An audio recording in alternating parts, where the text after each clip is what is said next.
সিলগালা করার কিছু নাই, কার্যক্রম বন্ধ হয়ে যাবে। মাথা ব্যথা করলে কি মাথা কেটে ফেলে দেওয়া কোনো সমাধান?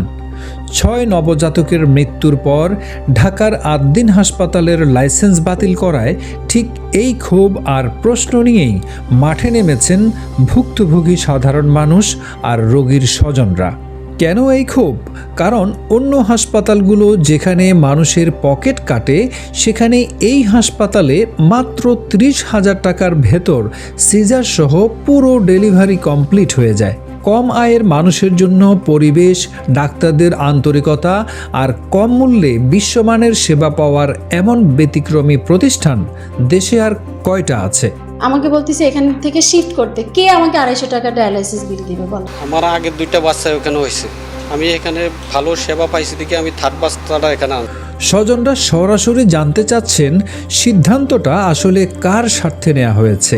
চিকিৎসার অবহেলায় যদি প্রাইভেট হাসপাতালের লাইসেন্স বাতিল হয়, তবে যে সরকারি হাসপাতালগুলোতে প্রতিদিন চিকিৎসার অভাবে, টিকার অভাবে শিশুরা কষ্ট পাচ্ছে, সেগুলোর লাইসেন্স বাতিল কেন হবে না?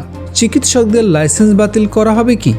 সব কিছুতেই নোংরা রাজনীতি করা কখনো সঠিক নয়। সাধারণ মানুষের কথা হলো, দেশের জনগণের জন্য এর চেয়ে ভালো বা সমমানের বিকল্প কোনো প্রতিষ্ঠান তৈরি না করে হুট করে এই সেবা কেন্দ্রটি বন্ধ করে দেওয়া কোনোভাবেই বুদ্ধিমানের কাজ নয়।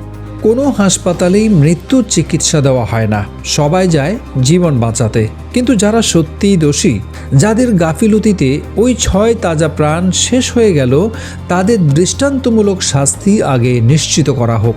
দায়ী ব্যক্তিদের আড়াল করে পুরো হাসপাতাল বন্ধের এই সিদ্ধান্ত আসলে পর্দার আড়ালের কোনো হিসাব নিকাশও হতে পারে। বিকল্প ব্যবস্থা না করে আদ্দিন হাসপাতালের লাইসেন্স বাতিলের এই সিদ্ধান্তকে আপনি কিভাবে দেখছেন? একটা লোকের যদি মাথায় যদি সমস্যা হয়, তার মাথা যদি কেটে ফেলে, এটা তো সমাধান না।